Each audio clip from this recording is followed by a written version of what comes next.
ಕರುನಾಡಿಗೆ ನಮಸ್ಕಾರ. ನಾನು ನಿಮ್ಮ DGK ಸರ್, ಊರು ತೋಳನೂರು, ತಾಲೂಕು ಅಕ್ಕಲಕೋಟ್, ಜಿಲ್ಲೆ ಸೊಲ್ಲಾಪುರ್, ಮಹಾರಾಷ್ಟ್ರ. KSET 2025 paper 1. ಇದರಲ್ಲಿ 10ನೇ ಟಾಪಿಕ್ ಹೈಯರ್ ಎಜುಕೇಶನ್, ಉನ್ನತ ಶಿಕ್ಷಣ ವ್ಯವಸ್ಥೆ. ಈ ವಿಭಾಗದಲ್ಲಿ ಬರುವ ಒಂದು 100 ಇಂಪಾರ್ಟೆಂಟ್ ಕನ್ಸೆಪ್ಟ್ಗಳ ಬಗ್ಗೆ ನಾವು ಚರ್ಚೆ ಮಾಡುತ್ತಿದ್ದೇವೆ. ಇಲ್ಲಿವರೆಗೆ 25 ಕನ್ಸೆಪ್ಟ್ ಅನ್ನು ಹೇಳಿದ್ದೇನೆ. ದಯವಿಟ್ಟು ಎಲ್ಲ ಕನ್ಸೆಪ್ಟ್ಗಳನ್ನು ನಿಮ್ಮ ನೋಟ್ಬುಕ್ದೊಳಗೆ ಬರೆದುಕೊಳ್ಳಬೇಕು ಮತ್ತು 1-2 ಬಾರಿ ಅದನ್ನು ರಿವಿಷನ್ ಮಾಡಬೇಕು. ಈಗ 26ನೇ ಕನ್ಸೆಪ್ಟ್, ವಿಶ್ವವಿದ್ಯಾಲಯ ಕಾಯ್ದೆ 1994. ಈ ಕಾಯ್ದೆಯಲ್ಲಿ ಒಂದು 4 ಆರ್ಟಿಕಲ್ ಬಗ್ಗೆ ತಾವು ನೆನಪಿನಲ್ಲಿ ಇಟ್ಟುಕೊಳ್ಬೇಕು.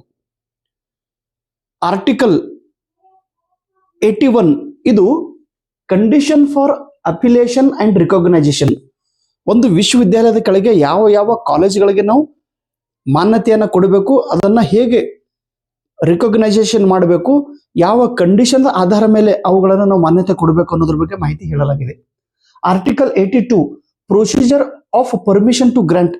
ಪ್ರತಿಯೊಂದು ಕಾಲೇಜ್ಗಳಿಗೆ ನಾವು ಯಾವ ರೀತಿ ಗ್ರಾಂಟ್ ಅನ್ನ ಕೊಡಬೇಕು, ಗ್ರಾಂಟ್ಗೆ ಪರ್ಮಿಷನ್ ಅನ್ನು ಕೊಡಬೇಕು ಅನ್ನೋದ್ರ ಬಗ್ಗೆ ಅದರ ಒಂದು ಪ್ರೊಸೀಜರ್ ಹೇಳಲಾಗಿದೆ. Article 83 affiliation procedure. ಪ್ರತಿಯೊಂದು ಕಾಲೇಜಿಗೆ ಒಂದು ಶಿಸ್ತಬದ್ಧವಾದ ಒಂದು ನಿಯಮಬದ್ಧವಾಗಿ ನಾವು ಮಾನ್ಯತೆಯನ್ನು ಕೊಡಬೇಕಾಗುತ್ತದೆ. Article 84 procedure of grants of affiliation to colleges. ಯಾವ ಕಾಲೇಜುಗಳಿಗೆ ನಾವು ಅಪ್ಲಿಕೇಶನ್ ಕೊಟ್ಟಿದ್ದೇವೆ, ಮಾನ್ಯತೆ ಕೊಟ್ಟಿದ್ದೇವೆಯೋ ಆ ಕಾಲೇಜುಗಳಿಗೆ ಗ್ರಾಂಟ್ ಹೇಗೆ ಕೊಡಬೇಕು ಅನ್ನೋದ್ರ ಬಗ್ಗೆ ಮಾಹಿತಿ ಇದರಲ್ಲಿ ಕೊಡಲಾಗಿದೆ.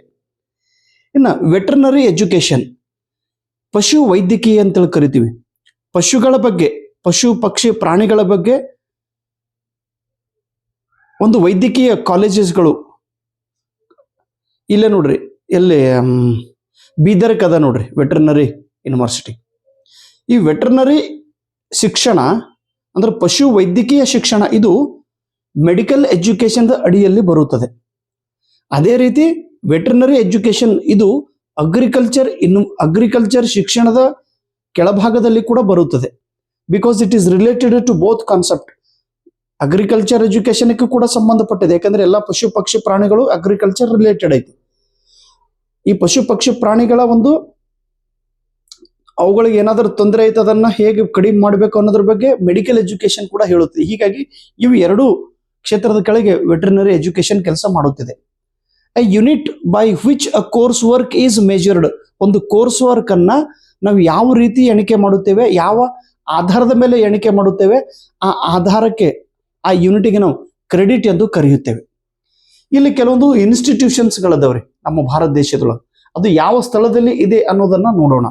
Space application centre, space application centre SAC, ಇದು ಗುಜರಾತದ ಅಹಮದಾಬಾದ್ ನಗರದಲ್ಲಿ ಇದೆ. ಗುಜರಾತ್ ಸೆಟ್ ಎಕ್ಸಾಮ್ ಪಾಸ್ ಆಗಿ ಸರ್ಟಿಫಿಕೇಟ್ ತರಿಸಲುವಾಗಿ ಅಹಮದಾಬಾದಕ್ಕೆ ಹೋಗಿದ್ದೇನೆ ನಾನು. ಸೊ ಎಲ್ಲೆಲ್ಲಿ ತಿರುಗಾಡ್ರಿ. ನ್ಯಾಷನಲ್ ಇನ್ಸ್ಟಿಟ್ಯೂಟ್ ಆಫ್ ನ್ಯೂಟ್ರಿಷನ್ ಅಂದ್ರೆ ನಾವೇನು ಕರಿತೀವಿ, ಈ ಆಹಾರದೊಳಗೆ ಏನಾದ್ರೂ ಕಲಬೆರಕೆ ಆಗಿತ್ತು ಅದನ್ನ ಕಂಡು ಹಿಡಿಯುವ ಸಲುವಾಗಿ ಈ ಇನ್ಸ್ಟಿಟ್ಯೂಷನ್ಸ್ ಕೆಲಸ ಮಾಡುತ್ತದೆ. ನ್ಯೂಟ್ರಿಷನ್ ಫುಡ್ ಹೇಗಿದೆ ಅನ್ನೋದ್ರ ಬಗ್ಗೆ ಇದು ಅಭ್ಯಾಸ ಮಾಡುತ್ತದೆ. ರಾಷ್ಟ್ರೀಯ ಇನ್ಸ್ಟಿಟ್ಯೂಟ್ ಆಫ್ ನ್ಯೂಟ್ರಿಷನ್ ಇದು ಹೈದರಾಬಾದದಲ್ಲಿ ಇದೆ. ಯಾವುದೇ ಒಂದು ಪದಾರ್ಥದೊಳಗೆ ಏನಾದ್ರೂ ನಾವು ಮಿಶ್ರಣ ಆಗಿತ್ತು ಅಂದ್ರೆ ಅದು ಮಿಶ್ರಣವನ್ನು ಇದರಲ್ಲಿ ಕಂಡು ಹಿಡಿಯುತ್ತಾರೆ. ಫುಡ್ ಪಾಯ್ಸನ್ ಇದರೊಳಗೆ ಕಂಡು ಹಿಡಿಯುತ್ತೆ. ನ್ಯಾಷನಲ್ ಇನ್ಸ್ಟಿಟ್ಯೂಟ್ ಆಫ್ ಇಮ್ಯುನಾಲಜಿ, ರೋಗ ನಿರೋಧಕ ಶಕ್ತಿ, ಇದರ ಬಗ್ಗೆ ಅಭ್ಯಾಸ ಮಾಡುವಂಥ ಸಂಸ್ಥೆ ಇದು ದಿಲ್ಲಿಯಲ್ಲಿ ಇದೆ, ನ್ಯೂ ದಿಲ್ಲಿಯಲ್ಲಿ.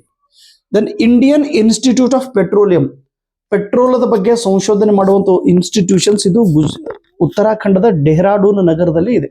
ಡೆಹ್ರಾಡೂನ್ ಅಲ್ಲೇ ಬರ್ತಲ್ರಿ, ಡೆಹ್ರಾಡೂನ್ ಎಲ್ಲಿ ಬರ್ತದ್ರಿ? ಉತ್ತರಾಖಂಡದೊಳಗೆ. ಎಸ್, ಡೆಹ್ರಾಡೂನ್ ಅಲ್ಲಿ ಬರ್ತಲ್ರಿ. ಎಸ್, ಇಲ್ಲೊಂದು ಆಕ್ಚುಲಿ ನಮ್ಮ ದೇಶದೊಳಗೆ 1857 3 ವಿಶ್ವವಿದ್ಯಾಲಯಗಳನ್ನು ಸ್ಥಾಪನೆ ಮಾಡಿದ್ರು. ಕಲ್ಕತ್ತಾ ಯೂನಿವರ್ಸಿಟಿ, ಮುಂಬೈ ಯೂನಿವರ್ಸಿಟಿ ಮತ್ತು ಮದ್ರಾಸ್ ಯೂನಿವರ್ಸಿಟಿ. ಓಕೆ, ಇದು ದೇಶದ ಮೊದಲನೇ 3 ವಿಶ್ವವಿದ್ಯಾಲಯಗಳು. ಆದ್ರೆ ಇದಕ್ಕಿಂತ ಮುಂಚೆ 1870 ಒಂದು ಕಾಲೇಜನ್ನು ಸ್ಥಾಪನೆ ಮಾಡಿದ್ರು. ಆ ಕಾಲೇಜು ಇಂದು ಯೂನಿವರ್ಸಿಟಿಯಲ್ಲಿ ಬದಲಾವಣೆ ಆಗಿದೆ.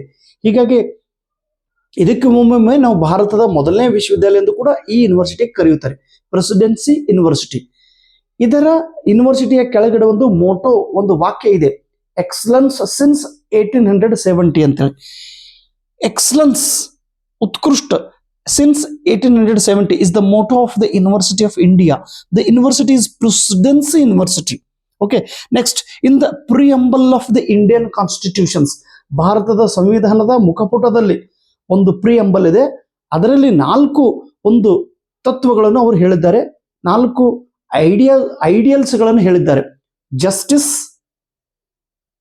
ಜಸ್ಟಿಸ್ ಅಂದ್ರೆ ನ್ಯಾಯ, ಆಮೇಲೆ ಇಕ್ವಾಲಿಟಿ ಸಮಾನತೆ, ಲಿಬರ್ಟಿ ಸ್ವಾತಂತ್ರ್ಯತೆ, ಮತ್ತು ಫ್ರಾಟರ್ನಿಟಿ ಬಂಧುತ್ವ, ಬ್ರದರ್ಹುಡ್ ಅಂತೇಳಿ ಕರಿತೀವಿ. ಈಕ್ವಾಲಿಟಿ, ಲಿಬರ್ಟಿ ಮತ್ತು ಜಸ್ಟಿಸ್, ಫ್ರಾಟರ್ನಿಟಿ, 4 ತತ್ವಗಳನ್ನು ತಾವೆಲ್ಲ ನೆನಪಿನಲ್ಲಿ ಇಟ್ಕೊಳ್ಬೇಕು. Thank you so much.